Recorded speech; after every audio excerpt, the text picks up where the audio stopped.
Now, the title of this video may come as a surprise to some of you, and you probably clicked on it to see how it's possible to argue that Garrosh, an end boss to an expansion, could do no wrong. Well, obviously he might have done a few bad things, but there are pretty good reasons for it all, and that's what I'll be explaining.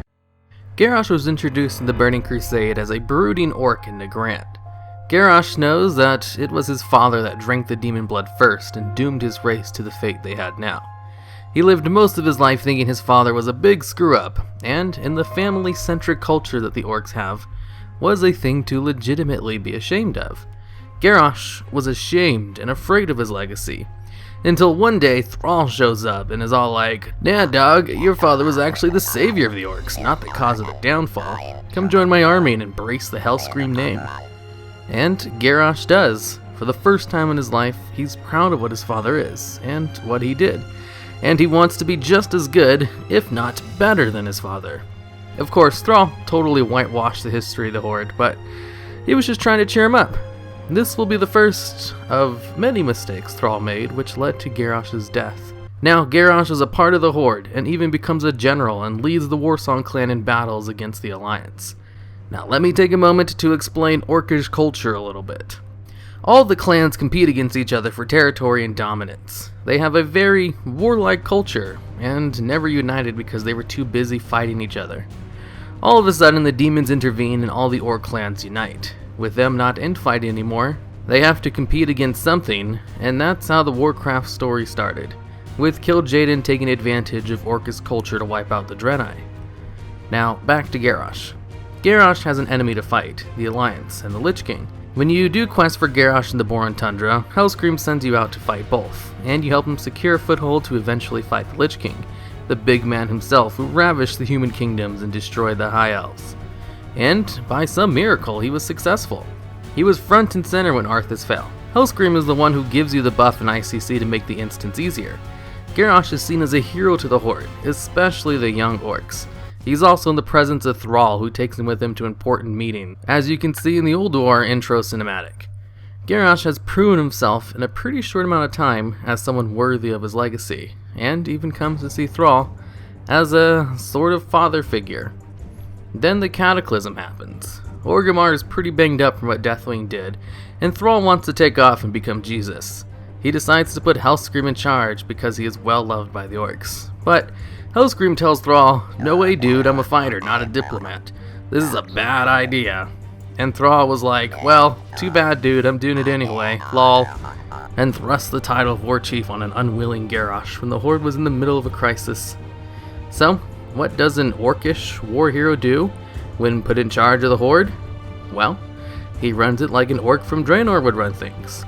Identifying the enemy, and do everything in your power to crush your opponent. The Horde is low on supplies since they spent all their money on repairs for Orgrimmar. And since they live in the middle of a desert, natural resources are scarce. The Night Elves cut off trade with the Horde in Ashenvale when the whole Wrathgate fiasco happened, no longer trusting the Horde. So what does Garrosh do? He invades Ashenvale for the natural resources, of course. It was either that or let his people die in the streets of starvation. So the Druids of Ashenvale hold a meeting to maybe let the Horde trade with them again to stop the invasion when they are ambushed at their meeting. One of the Tauren Archdruids in the meeting saw that one of the ambushers was an orc, and told Karni. Karni then thought it was Garrosh who was responsible, since none of the other racial leaders cared very much for Garrosh at the time. So he challenges Garrosh to a duel, and Garrosh accepts, even though he had nothing to do with the ambush, and he thinks Karni just doesn't like the way he's running things. During the duel, Garrosh kills Karni by accident because Magatha Grim Totem poisoned his weapon before the fight without his knowledge. Turns out, the orc that ambushed the Druids was part of the Twilight Hammer cult, and had nothing to do with Garrosh. But, of course, both of these instances still leave a sour taste in the mouth of people for Garrosh, even though he wasn't really responsible for either. Vol'jin, the person Thrall told Garrosh to turn to if he ever needed advice, basically insults him and threatens to kill Garrosh. Sylvanas is creating a new plague, just like the one that was used at the Wrathgate, and is killing people intentionally to raise them again as undead. Garrosh goes over there to tell her to cut that shit out, because she's behaving no differently than the Lich King. Of course, Sylvanas ignored him, and does it anyway, and then asks for Orcish help when things turn sour for her while invading Gilneas. So, what does all this teach Garrosh? Well, the other races of the Horde don't understand what he's doing. He's running the Horde like an orc would, like his father, who he idolized more than anyone would, and he is getting nothing but shit from everyone in return.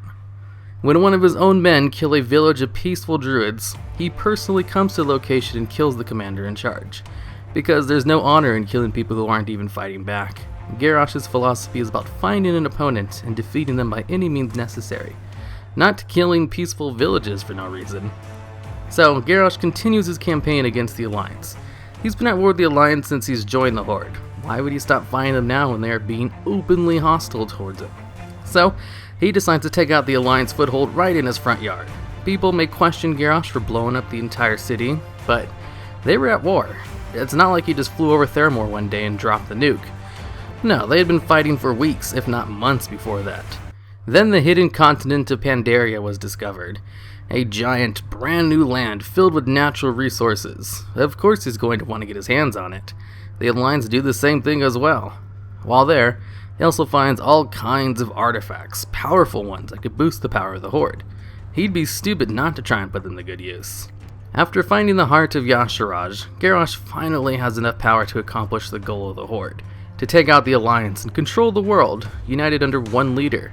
This is a goal even Wrathion wanted as well, since he knew the world would be better off if the two factions stopped fighting, and the only way that would ever happen is if one of them took over the other.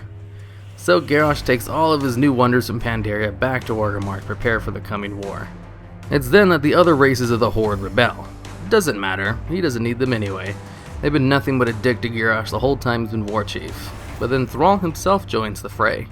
Goes to Orgrimmar, not to reason with Garrosh, the person he put in charge of the Horde, even though Garrosh himself told Thrall it was a bad idea, but goes to Orgrimmar to kill Garrosh himself. Garrosh defeats his old mentor. He's in too deep now, and has the power of an old god. Of course he wins. He doesn't kill Thrall though, because even though Thrall betrayed him, he still sees him as a kind of father figure. Then after the combined might of the Horde Rebellion and the Alliance finally take down Garrosh, Thrall is all too eager to kick him while he's down. But the Alliance king of all people stops him, and proposes a trial for Garrosh instead.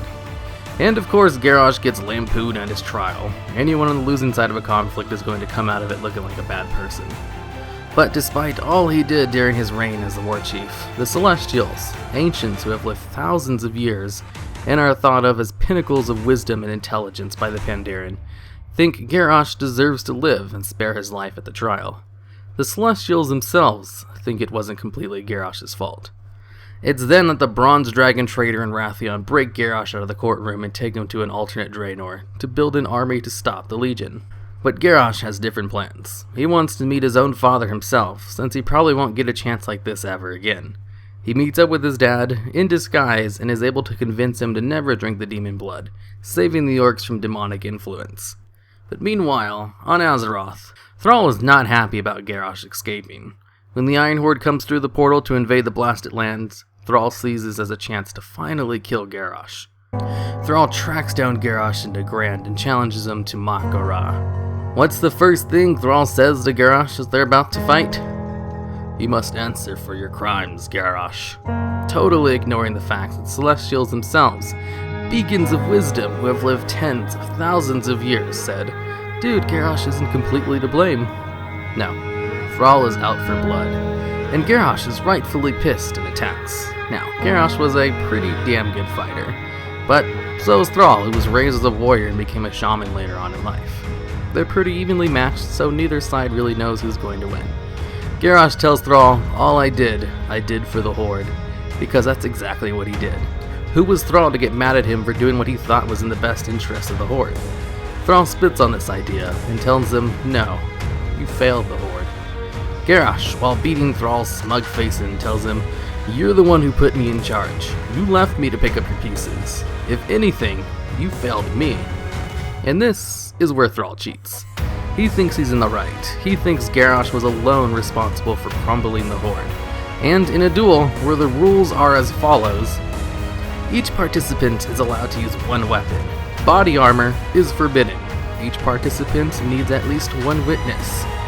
Thrall not only has full body armor, but uses 5 weapons.